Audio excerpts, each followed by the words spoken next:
Marah itu tidak salah. Yang salah itu kalau jadi pemarah. Marah itu dibolehkan. Yang nggak boleh terlalu sering marah-marah. Marah sekali atau dua kali menandakan kalau kita itu sehat. Tapi kalau keseringan marah berarti mental kita lagi bermasalah. Marah itu muncul akibat dari ketidaksabaran. Ketidaksabaran muncul karena apa yang kita harapkan tidak sesuai atau tidak berjalan sesuai dengan kenyataan. Semua orang pasti punya rasa marah, dan itu baik bila dilakukan pada kondisi dan porsi yang tepat. Tapi kalau dikit-dikit marah, hati-hati karena akan dapat merusak apa yang sudah Anda lagi bangun. Salah sedikit marah, tidak sesuai marah, pokoknya apa-apa marah-marah. Saya mau bahas dampak sering marah untuk lingkungan pekerjaan, lingkungan pertemanan, dan lingkungan keluarga. Dalam lingkup pekerjaan, kalau Anda sering marah-marah, Anda bisa kehilangan jabatan. Dalam hal teknis, Anda sangat bagus dalam pekerjaan.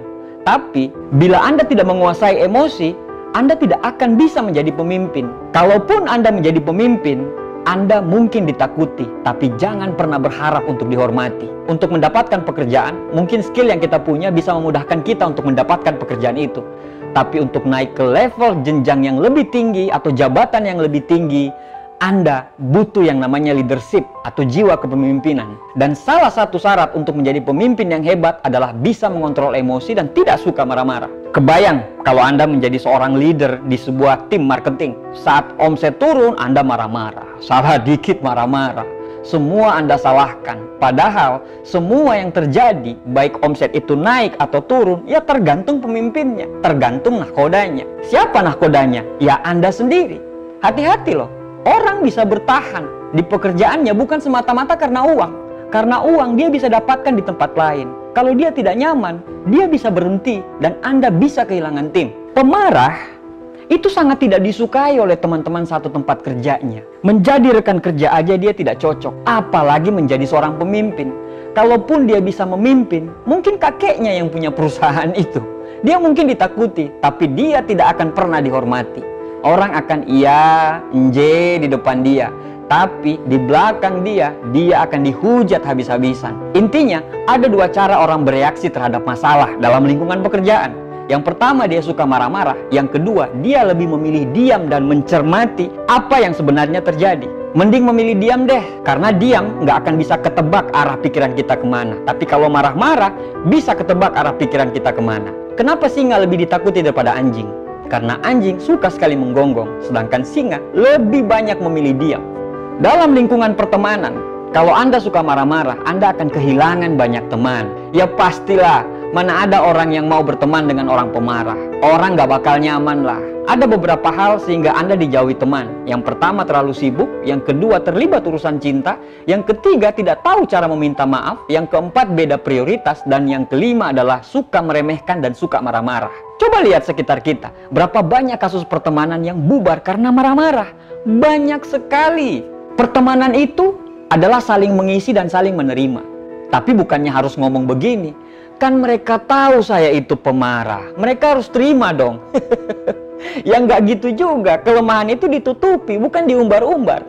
Kelemahan itu diperbaiki supaya kita bisa mengisi satu sama lain. Pertanyaannya adalah, kamu suka nggak dengan temanmu yang suka marah-marah? Nggak suka kan? Nah begitu juga dengan temanmu juga nggak suka orang pemarah. Jadi perlakukanlah temanmu sama seperti kamu memperlakukan dirimu sendiri. Kita bisa sukses di kemudian hari karena kita punya lingkungan yang mendukung. Salah satunya adalah teman. Janganlah marah-marah mulu. Lindungilah dan peliharalah temanmu. Anything is possible when you have the right people there to support you. Semuanya akan menjadi mungkin Anda raih bila Anda memiliki orang-orang yang tepat dalam mendukung Anda. Jagalah pertemanan, karena pertemanan itu ibarat sebuah buku. Hanya butuh beberapa detik untuk membakarnya, tapi butuh waktu tahunan untuk bisa menuliskannya kembali. Dalam lingkungan keluarga, Anda akan kehilangan respek dari anak dan keluarga Anda apabila Anda sering marah-marah. Like father, like son. Bapak yang pemarah akan membuat anaknya tumbuh menjadi pemarah. Lingkungan keluarga jadi nggak nyaman. Harusnya lingkungan itu menjadi surga dunia bagi kita.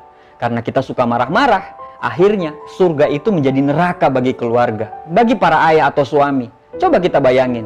Waktu kita untuk keluarga itu dalam satu hari itu sangat sedikit. Kebayang kalau isinya hanya marah-marah. bukan surga yang Anda ciptakan, tapi neraka yang bikin anak dan istri Anda menjadi tidak betah. Bagi istri atau ibu yang suka marah-marah, hati-hati, Anda akan jauh sama anak-anak. Dan kalau suami sudah tidak nyaman di rumah, dia bisa mencari kenyamanan di tempat yang lain.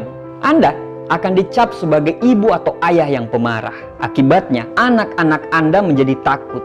Hati-hati kalau mereka udah takut. Anak-anak kita tidak akan pernah bercerita masalahnya kepada kita. Kalau sudah begitu, akan jadi bahaya. Misalnya, pas anak kita kena bully, dia ingin mengadu tapi takut kena damprat.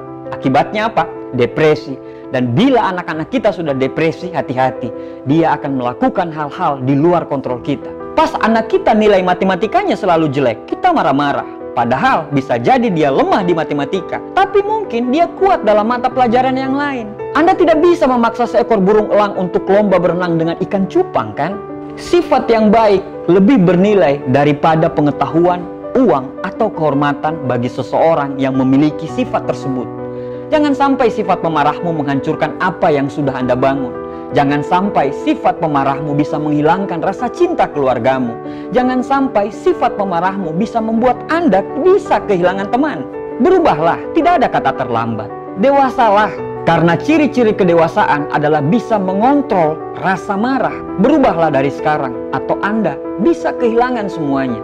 Jangan banyak marah-marah. Hidup ini indah, nikmatilah dengan senyuman dan tutur kata yang indah. Tidak ada manusia yang sempurna, yang ada manusia yang selalu sadar akan kekurangannya, dan dia tidak pernah bosan untuk selalu memperbaikinya. Semoga saya, Anda, dan kita semua dijauhi dari sifat pemarah. Terima kasih.